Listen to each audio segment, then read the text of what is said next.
no joke. When I touch this and I touch the beauty blender, like this looks like it can beat the beauty blender.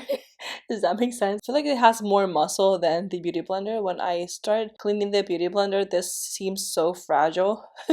It's just funny. Hola mi gente, it's Mariluz here and welcome to my channel. In today's video, first of all, I have a sexy voice. For the last 2 weeks, I've had the flu, which has been very strange and really tough to deal with.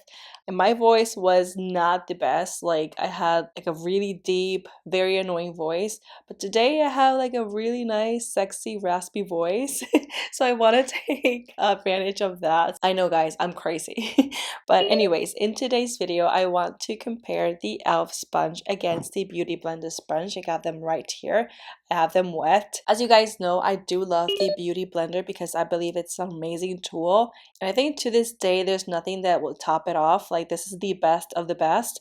But I have heard so many good things about the e.l.f. blending sponge and I really want to see how it would be compared to the Beauty Blender. So if you guys are as curious as me, just keep on watching. Alright guys, so for now, I've done my eyes and I did prime my face and it's time to do my foundation. So I'm going to do half my face, one with the blending sponge and one with the Beauty Blender to see how will they compare in terms of blending liquid foundation. So I'm gonna put my hair back, that way it stays out of the way when I'm applying foundation. And I'm gonna be using the L'Oreal Infallible foundation. I feel like this one applies very well with beauty blenders, so I am going to use that and see how it goes. Now I'm going to take this side and I'm going to use the e.l.f. blending sponge on this side, and then on this side I'm going to use the Beauty Blender. Now both of these sponges are better used damped, so I did damp mine. They were a lot smaller and then they keep growing while you are adding some water to it. Now both of them feel very airy, but this one is like less harder, if that makes sense. Like this one has a little resistance to it. So I don't know if you can tell, but when I am pressing against these sponges, this one goes faster than this one. So can you tell? But at the same time, the e.l.f. sponge is a lot bigger than the Beauty Blender. Like overall, it looks like more bulky. So with that said, I'm going to start with the e.l.f. blending brush. I've applied a generous amount just to make sure that I can cover my whole face, even if the blending sponge soaks a lot of product. So now I'm going to use the bigger side, the bottom side of this sponge, which will be like the one that covers the most. And then afterwards, I'm going to use the pointy side for my concealer. But let's see how it blends.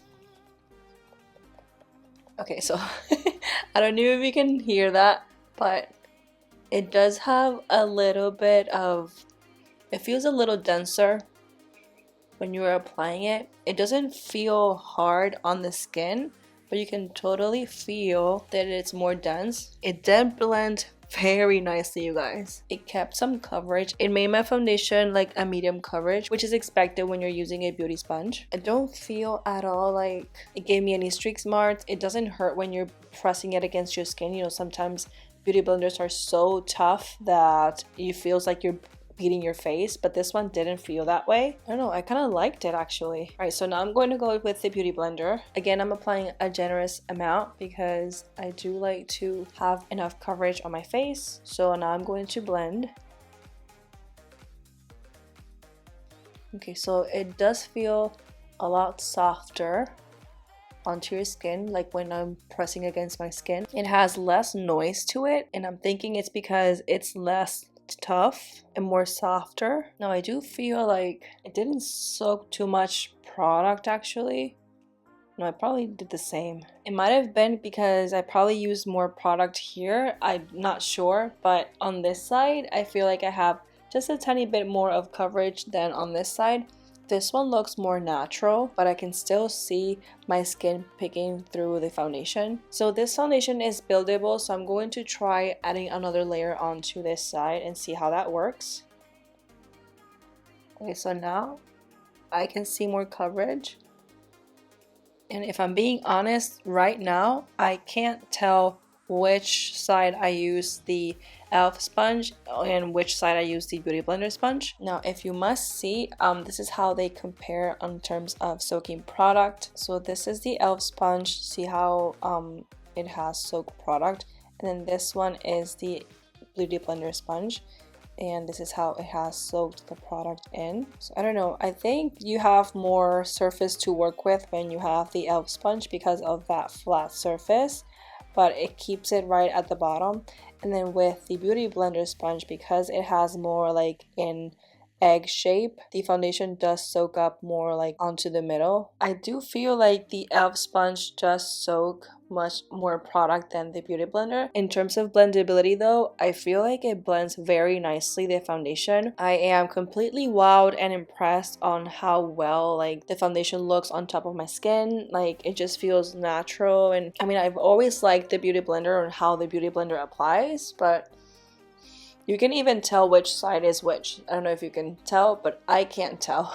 Now let's see how it works with concealer. I'm going to apply just a tiny bit here, maybe on this side. So with the e.l.f. sponge, I'm going to blend under my eye. So it did blend that concealer like super nice. Can be quite uncomfortable to reach the area though, because of this like big round shape. Like it's too big for my face, but to be honest, it's nothing that you won't get used to it, if that makes sense. It blended the concealer like right onto my skin, like I can barely tell. And now I'm going to use this side with the Beauty Blender. Now what I always loved about the Beauty Blender is the egg shape, so this area right here just fits perfectly under your eyes. Okay, so right off the bat, I feel like I have more coverage on this side. So I have to like keep pressing onto the Beauty Blender in order to blend that in and make sure I don't have excess product. I don't know, can you tell the difference? This is the e.l.f. side. And then this is the Beauty Blender side. I gotta tell you, overall, I'm impressed. I did love how it blends onto my skin. And now I kind of want to blend my whole face with this.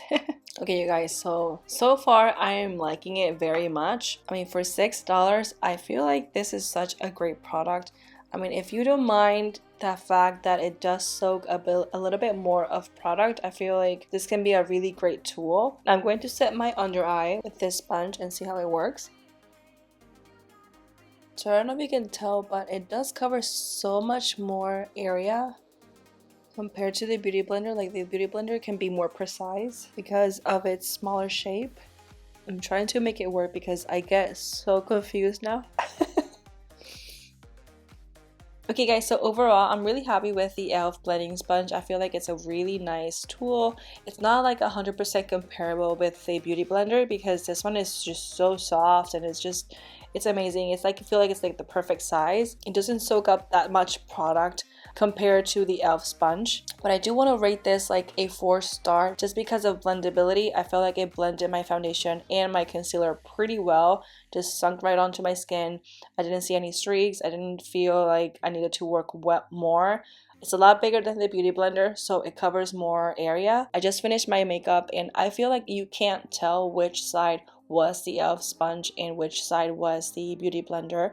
So that in itself is like a really great thing. But anyways, that was my comparison with the e.l.f. sponge against the Beauty Blender sponge. Let me know if you learned something new today or if you are going to go and get the e.l.f. sponge. I only have one more question for you guys. Are you watching Captain Marvel? Because I so want to watch that movie this weekend, and it comes out this weekend. I think we had plans with my co-workers to go and watch it, but I'm not too sure if that's still on, but I definitely want to watch it with my husband. So if I don't see it on the weekend, I'll probably see it the next Tuesday because it is buy one get one. But I'm so excited to see Captain Marvel because John and I are Marvel fans. I mean, he's more of a Marvel fan than I am. He loves more the cartoon side of it. I love more the movie side.